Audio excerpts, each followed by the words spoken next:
বক্তব্য খুব মন দিয়ে শুনি। বাংলাদেশের ব্যক্তিত্বের অন্যতম জনাব আমিরুল মোমেনিন মানিক, জনাব আমিরুল মোমেনিন মানিক।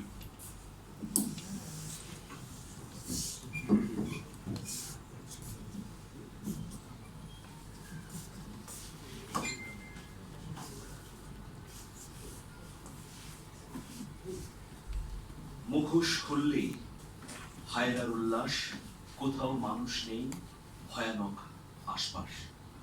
আসসালামু আলাইকুম সম্মানিত কমরেডগণ, আপনাদেরকে অনেক অনেক শুভেচ্ছা জানাচ্ছি।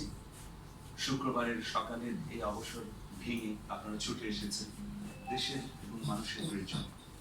আজকের এই অনুষ্ঠানে উপস্থিত পরম শ্রদ্ধেয় কিংবদন্তি হাসান হাফিজ ভাই, আমার অত্যন্ত শ্রদ্ধা ভাজন কমরেড সাইফুল হক, ডক্টর খন্দকার গোলাম মোয়াজ্জেম সহ যারা আপনারা এসেছেন, প্রত্যেকের প্রতি অনেক অনেক ভালোবাসা, অনেক অনেক শুভেচ্ছা এবং কৃতজ্ঞতা জানাচ্ছি। সম্রাট আকবর একবার সমুদ্র তটে হাঁটতে গেলেন, সাথে ছিল বীরবল। তো সম্রাট আকবর বীরবলকে জিজ্ঞেস করলেন যে, ও হে বীরবল, আমি এই সমুদ্র তটে একটা দাগ কাটছি, তুমি কি আমার এই দাগটাকে ছোট করে দিতে পারবে? তো সম্রাট আকবর সমুদ্র তটে, সমুদ্র সৈকতে একটা দাগ কাটলেন। তখন বীরবল একটু চিন্তা করলেন, চিন্তা করে তার পাশে আরেকটা লম্বা দাগ কাটলেন এবং সম্রাটকে বললেন যে, যাবো না, আপনি দেখুন আপনার দাগটা ছোট হয়ে গেছে কিনা, আমার দাগটা বড় হয়েছে কিনা। সম্রাট দেখলেন, তাই তো, তুমি লম্বা দাগ কেটেছো বলে তোমার দাগটা বড় হয়ে গেছে, আমার দাগটা অটোমেটিক ছোট হয়ে গেছে। আজকে বাংলাদেশে আমরা সবাই বেড়ে উঠতে চাই একসঙ্গে মেধার প্রতিযোগিতার মধ্য দিয়ে। আমরা দীর্ঘ একটা সময় রাজনৈতিক সাম্প্রদায়িকতায় আক্রান্ত হয়েছি। আপনারা জানেন যে বাংলাদেশের যতটা না ধর্মীয় সাম্প্রদায়িকতা আছে, তার চেয়ে বেশি হচ্ছে রাজনৈতিক সাম্প্রদায়িকতা। এটা এমন আমাদের সমাজকে বহু ভাগে বিভক্ত করে ফেলেছে। মানে আপনি যতই মেধাবী হন না কেন, আপনি যতই যোগ্যতা সম্পন্ন হন না কেন, আপনার যদি মতামতের সঙ্গে যথাযথ কর্তৃপক্ষের মতামতের না মিলে বা সরকারের মতামতের না মেলে, তাহলে আপনি কিছুই না, আপনি আস্থা করে নিক্ষিপ্ত হবেন। আপনার ওই যোগ্যতার কোনো দাম নেই তার কাছে। আপনি অনেক যোগ্য হবার পরেও আপনি কোথাও জায়গা পাবেন না। এটাই আমরা গত অনেকগুলো বছর দেখে এসেছি। গণ অভ্যুত্থানের পরে এই বিষয়টা আমরা ভাঙতে চেয়েছি। আমরা চেয়েছি যে যোগ্যতার ভিত্তিতে এই সমাজে সবার জায়গা হোক। সেটা হলো কিনা, গণ অভ্যুত্থান পরবর্তী সময়ে সেটা হয়েছে কিনা, এটা পর্যালোচনার বিষয়। কারো কোনো রাজনৈতিক মত থাকতে পারে, কিন্তু সেই মতের কারণে তার প্রতিভাকে আমরা কাজে লাগাবো না, এটা তো হতে পারে না। একটা সমাজতান্ত্রিক রাষ্ট্রে একজন ইসলামপন্থীরও জায়গা থাকা যেমন দরকার, ঠিক একটা ইসলামী আদর্শের ভিত্তিতে গড়ে ওঠা রাষ্ট্রে একজন বামপন্থীরও জায়গা থাকা দরকার। তো এই বিষয়টা যখন আমরা নিশ্চিত করতে পারবো, ওই রকম একটা সমাজ যখন আমরা প্রতিষ্ঠা করতে পারবো, তখন সেটা হবে সহনশীল সমাজ, তখন সেটা হবে আমাদের কাঙ্ক্ষিত সমাজ। বহুমত, পথ, বর্ণ, গোত্র, চিন্তা, ভাবনা সবকিছুই থাকবে, কিন্তু সব বিষয়গুলোকে নিয়েই আমরা এগিয়ে চলবো। বাংলাদেশ তো কেবলমাত্র কোনো একটি মত বা একটি পথ বা একটি চিন্তার নয়। এদেশের পাহাড়ে, এদেশের সমতলে অসংখ্য মানুষ আছে ভিন্ন মতের। একজনের মতের সঙ্গে আরেকজনের মত মিলবে না, ধর্মীয় চেতনার সঙ্গে মিলবে না। তার মানে এটা যদি করা হয় যে আমার কাছে গরু হচ্ছে গোমাতা, সুতরাং আপনি আপনার ধর্ম মতে গরুর মাংস খাওয়া হালাল হলেও সেটা খেতে পারবেন না, তাহলে তো এই প্রশ্নটা বাংলাদেশে উঠতে পারে যে ইসলাম ধর্মে পূজা করা হচ্ছে সবচেয়ে বড় পাপ। বড় তিনটি পাপের একটি, তিনটি পাপ হচ্ছে, একটা হলো শিরক করা, মানে পূজা করা হচ্ছে আল্লাহর সঙ্গে শরীক করা, এটা হলো শিরকের পাপ, এটা একটা বড় পাপ, এটা আল্লাহ ক্ষমা করেন না। তো তাহলে বাংলাদেশের মানুষ কি এটা বলবে, এটা কি যৌক্তিক হবে যে যেহেতু পূজা করা সবচেয়ে বড় পাপ আমার ধর্মের দৃষ্টিতে, সুতরাং হিন্দুরাও করতে পারবে না? এটা তো অন্যায্য, এটা তো হয় না, এটা তো আমরা কখনো ভাবিনি। কিন্তু পশ্চিমবঙ্গে এই ধরনের একটা ফেনোমেনা তৈরি হয়েছে গত 15 দিন ধরে, যেটা অত্যন্ত ন্যাক্কারজনক, উদ্বেগজনক।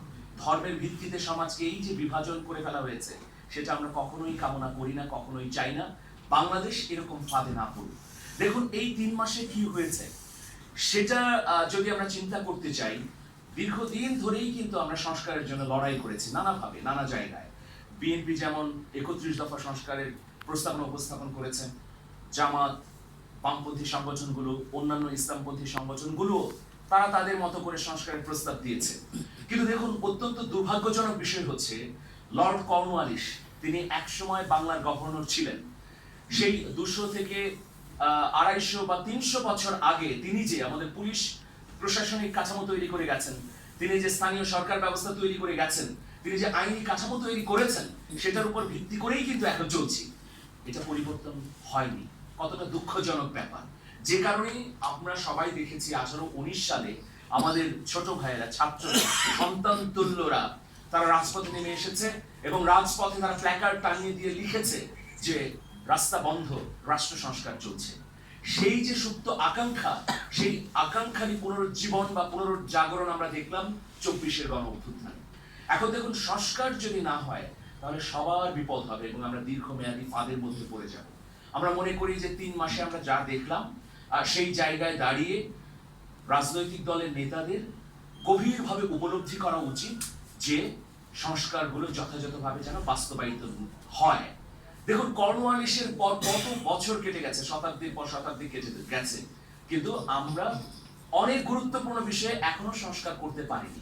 এখনো অনেক আইন সেই ব্রিটিশ আমলের, এখনো অনেক বিধি ব্যবস্থা সেই 8 পৌরের, সেই অন্ধকার সময়, যেগুলো এখন অচল, কিন্তু সেই অচল অবস্থা দিয়েই এই অচলায়তন চলছে। তো যাই হোক, এই জন্য আমি যেটা মনে করি যে অনেক নাগরিক সমস্যা আছে। সরকারের তরফ থেকে প্রধানমন্ত্রী তারেক রহমান তিনি ব্যক্তিগত যে শিষ্টাচার দেখাচ্ছেন, এটা অভাবনীয়, এটা চমৎকার, নিঃসন্দেহে প্রশংসা করতে হবে। কিন্তু প্রাতিষ্ঠানিকভাবে যে জায়গাগুলোতে অসঙ্গতি এখনো জেকে বসে আছে, যেগুলো আমাদের জন্য খুবই দুঃখজনক, দুর্নীতি, সুশাসনের অভাব, অস্থিরতা, বিশেষ করে এই মুহূর্তে ধর্ষণ বেড়ে গেছে, নিরাপত্তাহীনতা, সেই জায়গাটিতে তড়িৎ গতিতে সরকারকে নজর দিতে হবে। আমরা কেবলমাত্র সমালোচনার জন্য সমালোচনা করতে চাই না, আমরা চাই যে এই সরকার পরিপূর্ণ দিল খুলে দিয়ে কাজ করুক, কারণ জনগণের সমর্থন আছে, জনগণ চায় এই সরকার সংস্কার করুক। কিন্তু ওই জায়গা থেকে যদি কারো না কারো প্ররোচনায় বিচ্যুত হয়ে যায় সরকার, তাহলে খুবই দুঃখজনক ব্যাপার হবে এবং আবারও আমরা ফাঁদে পড়ে যাব। কারণ গত 55 বছরে আপনারা দেখুন যে 1975 সালে কি হলো, একদলীয় বাকশাল, তারপরে একটা নির্বাচন হলো 1979 সালে, এরপর 81 সালে আবার প্রেসিডেন্টকে হত্যা করা হলো, 82 সালে আবার কি হলো যে সামরিক শাসন, 10 বছর চললো, 90 গণ অভ্যুত্থান, 91, 96 দুটো নির্বাচন স্বাভাবিকভাবে হলো, কিন্তু 2007 আবার 111, এরপর 24-এর গণ অভ্যুত্থান। আমরা ধাক্কা খাচ্ছি 10 বছর 15 বছর করে। এভাবে তো চলতে পারে না। এই জায়গাটিতে আমাদের যেমন স্থিতিশীলতা দরকার, ঠিক একইভাবে রাজনৈতিক নেতাদের উপলব্ধিও করতে হবে। এখন আমরা আন্দোলনের নামে একটা অস্থিতিশীল পরিবেশ যেমন তৈরি করব না, একইভাবে সরকার বাহাদুরকেও বুঝতে হবে যে জনগণের আকাঙ্ক্ষা কি, জনগণের আকাঙ্ক্ষার বাইরে গিয়ে আমরা কখনোই টিকতে পারবো না। এই উপলব্ধিটা কিন্তু এই 5ই আগস্ট 2024-এ আবারও দিয়ে গেছে মানুষ রক্ত দিয়ে। আমরা আর কিছু পাই বা না পাই, এটা আবারও প্রতিষ্ঠিত হয়েছে যে জনগণের শক্তি হচ্ছে সবচেয়ে গুরুত্বপূর্ণ এবং সবচেয়ে প্রধান, সেটি প্রতিষ্ঠিত হয়েছে 5ই আগস্ট 2024-এ। সুতরাং এই উপলব্ধিটা যদি সবার মাথায় থাকে, সরকার, বিরোধী দল, রাজনৈতিক নেতৃবর্গের মাথায়, তাহলে আর কোনো সমস্যা নেই। দেখুন, আমরা মির্জা গালিবের নাম শুনেছি। মির্জা গালিব একটা কথা বলেছেন যে সারা জীবন আমি আয়না মুছলাম যে আয়নায় কোনো কালি আছে কিনা, ময়লা আছে কিনা সেটা পরিষ্কার করার জন্য, কিন্তু দিন শেষে আমি দেখলাম যে আসলে ময়লা আয়নায় না, ময়লা হচ্ছে আমার মুখচ্ছবিতে। তো সুতরাং প্রত্যেককেই আত্মসমালোচনার কাজ গড়ায় দাঁড় করিয়ে পর্যালোচনা করতে হবে। এখন দেখুন, আশা জাগিয়ে রাখতে হবে, বারবার বলতে হবে।